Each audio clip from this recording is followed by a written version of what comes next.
Junto a la ahora condenada basílica se encontraba la Capilla Sixtina, la capilla de los papas.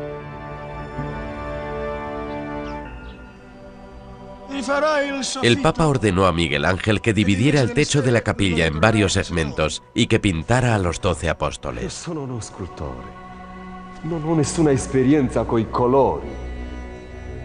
Él, un escultor con apenas experiencia como pintor, tenía que pintar unos frescos a 20 metros del suelo.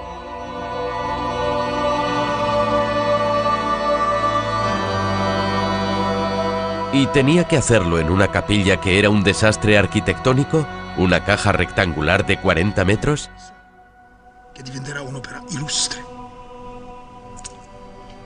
Miguel Ángel se sentía profundamente herido, pero toda protesta era en vano.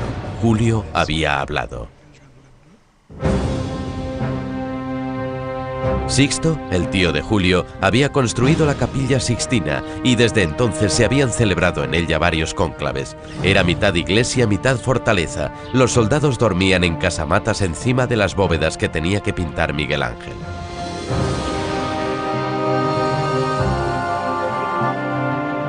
$1100 metros cuadrados de techo. El reto era casi sobrehumano. Lo primero que hizo Miguel Ángel fue construir un andamio.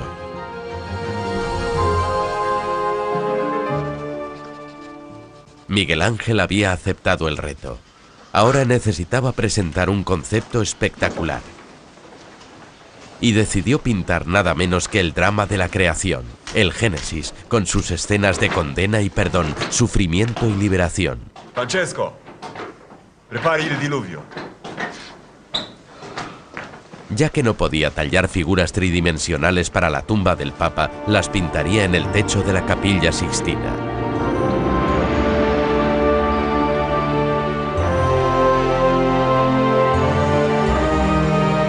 Miguel Ángel quería dar la sensación de que se trata de un espacio abierto, crear la ilusión de que las paredes llegaban hasta el cielo. Su idea era representar el Génesis desde la creación a Noé en los paneles centrales y pintar a los antepasados de Cristo en los paneles laterales.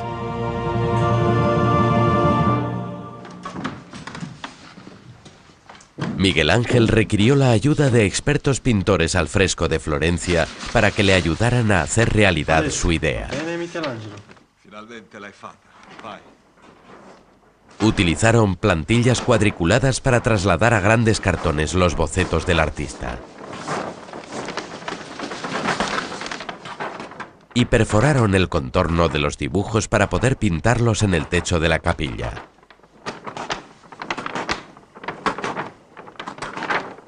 Los cartones para el fresco del diluvio fueron los primeros que prepararon. Antes del amanecer, el capataz preparaba una mezcla de arena, cal muerta, cenizas volcánicas y agua.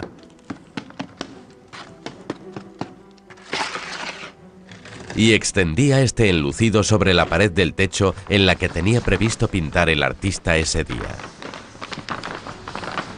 Mientras el yeso se secaba, los aprendices, los garsonis, pegaban el cartón de la madre y sus hijos. Por último, presionaban sobre el contorno de las figuras con pequeñas bolsas de pólvora negra. El color traspasaba los agujeros y se fusionaba con el yeso húmedo. La pintura al fresco es una carrera contrarreloj, porque es necesario aplicar la pintura mientras el yeso está todavía mojado, es decir, fresco. De lo contrario, los colores no duran.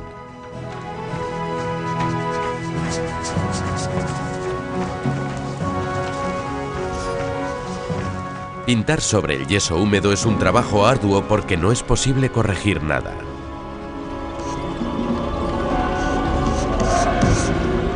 Miguel Ángel nunca quedaba satisfecho con su trabajo. Rompía lo que había hecho, volvía a aplicar el yeso fresco, repintaba la escena y volvía a romper lo pintado. ¡Esta es una miseria! ¡Merda!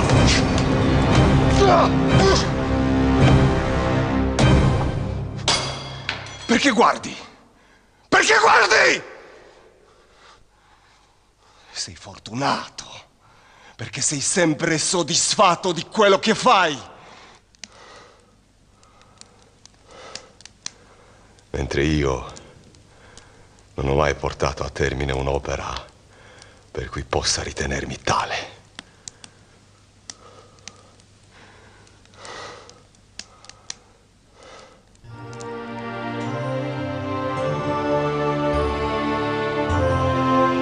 Tres meses después, el fresco del diluvio estaba terminado. Era una imagen de terror devastadora.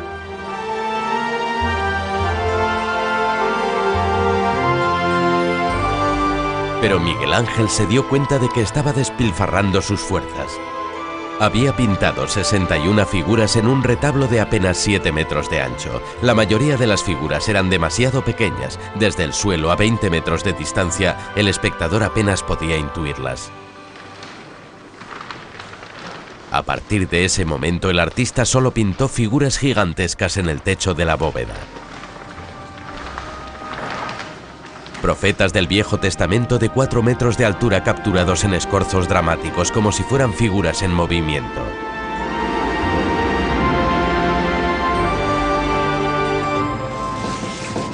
Alternó los profetas con las sibilas, las mujeres con poderes proféticos de la antigua Grecia. Al igual que los profetas, ellas también anunciaban la llegada de Cristo.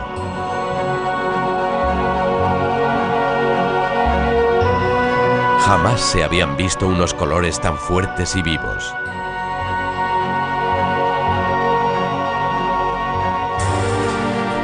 Desde la restauración de los frescos en 1994, el techo de la Capilla Sixtina ha recuperado su brillantez original.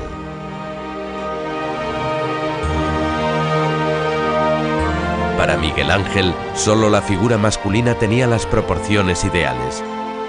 Por eso pintó a las figuras femeninas con cuerpos musculosos de hombre.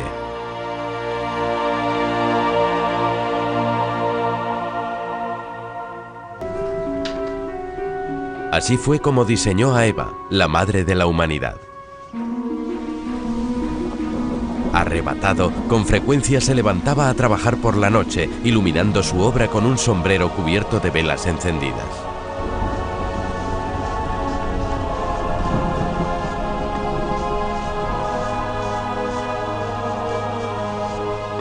Odiaba que le molestaran cuando estaba trabajando. Pero el Papa, impaciente, solía visitarle a menudo para interesarse por sus progresos.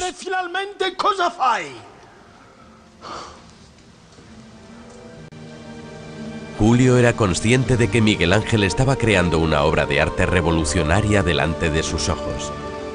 Miguel Ángel terminó esta magistral pintura en apenas 3 semanas. A la izquierda, el Papa vio la tentación de Adán y Eva. A la derecha, su expulsión del paraíso. Al principio eran hermosos, pero el pecado les afea.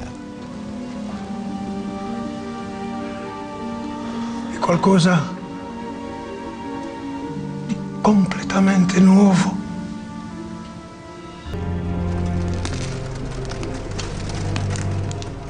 Miguel Ángel enfermaba con frecuencia. Se sentía acosado por la ansiedad y las pesadillas que le distraían del trabajo. El miedo al fracaso le torturaba. ¿Conseguiría terminar su gigantesca empresa? Y además, el Papa le presionaba. Buonanotte! ¿Cuándo finirai? En octubre de 1509, el pintor empezó a quejarse de un agudo dolor causado por años de hacer contorsiones en el andamio. La barba me apunta hacia arriba y tengo la cabeza torcida hacia atrás, mientras que la pintura que me cae sobre los párpados me pinta un bonito mosaico en las mejillas. Tengo la piel de la frente estirada de la fuerza que hago y la piel del cuello arrugada de tanto doblarlo. Estoy doblado tensamente como un arco sirio. El frío y la humedad hacían que los inviernos en la capilla fueran muy duros. Las pequeñas fogatas apenas conseguían caldear el ambiente.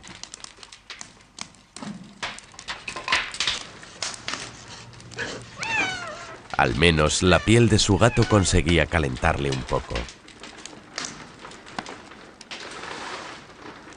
Tras trabajar durante un año, Miguel Ángel y su equipo apenas habían pintado 300 metros cuadrados. Se dice que un día el maestro les cerró la puerta de la capilla a los aprendices porque estaba descontento con su trabajo. A partir de entonces continuó él solo con el colosal proyecto. Buonarroti, abre la puerta. Pero dio curso el propio Miguel Ángel a esta leyenda en su vejez para ser admirado como un héroe solitario.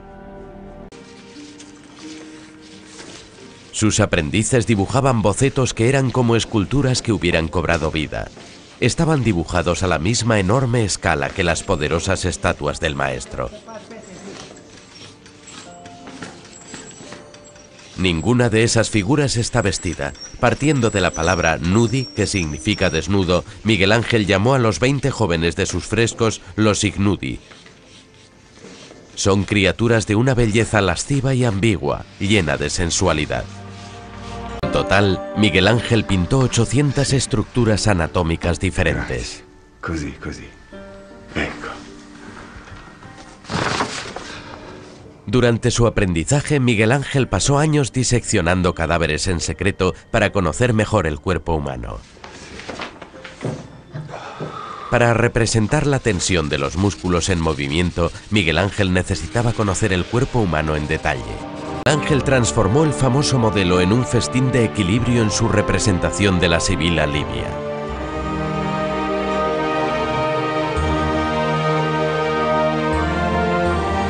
Alcanzó nuevas cimas de maestría en el trabajo de la perspectiva, sobre todo en las figuras pintadas en la bóveda.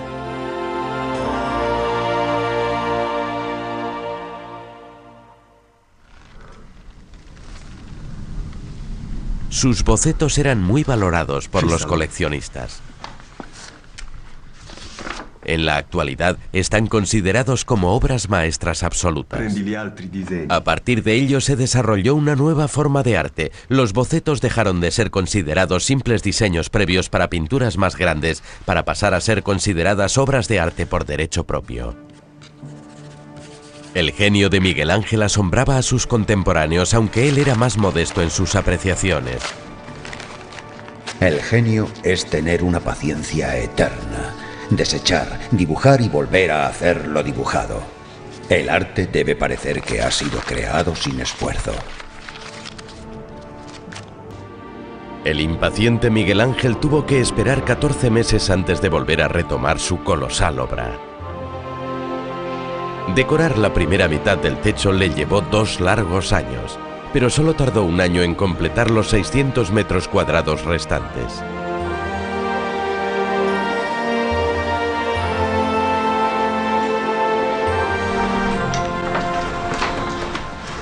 Aunque aún tenía por delante el mayor reto de todos, la creación de Adán. En la actualidad, la creación de Adán es una imagen icónica que casi todo el mundo conoce, incluso quienes no saben de dónde procede.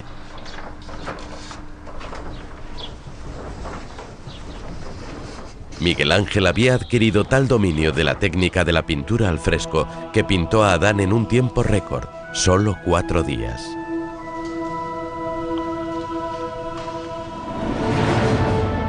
Adán significa hombre en hebreo.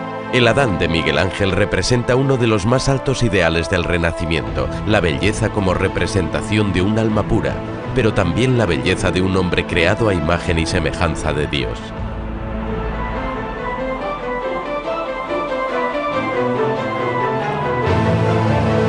Aunque para sus primeros admiradores, la creación de Adán no tenía el significado que tiene hoy en día. Muchos ni siquiera se dieron cuenta de que el hombre con barbas representaba a Dios. Y fue solo en la segunda mitad del siglo XX cuando las famosas manos que se tocan fueron convertidas en un objeto de culto.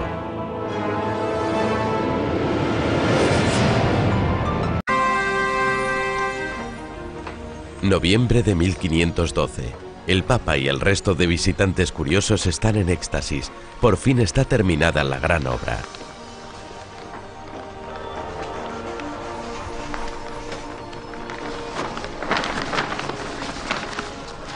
Se quedaron maravillados ante una de las composiciones pictóricas más grandes de la historia.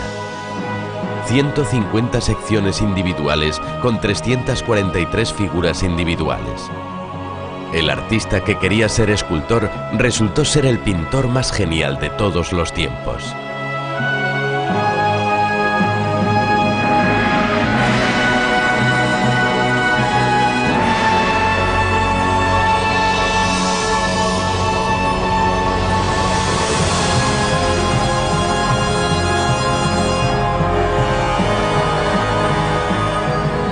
Nueve años más tarde, un Miguel Ángel de 66 años desveló el fresco del juicio final en la parte del altar de la capilla. Es una visión terrorífica de 400 cuerpos desnudos con Cristo, el Hijo de Dios, en medio. Cristo lleva el cielo a los bienaventurados y envía al infierno a los condenados.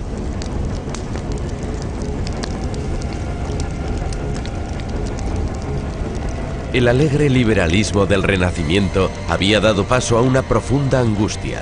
La gente moría quemada en la hoguera por sus creencias. Era el comienzo de la Contrarreforma.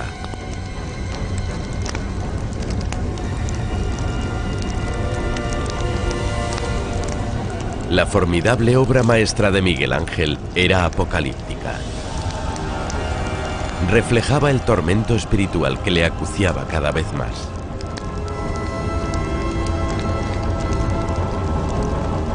Esta vez, la masa arremolinada de cuerpos desnudos provocó una agria disputa.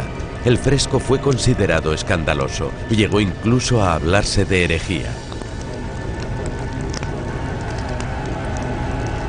Pero a pesar de sus muchos enemigos, Miguel Ángel continuó siendo el artista favorito de 9 papas consecutivos.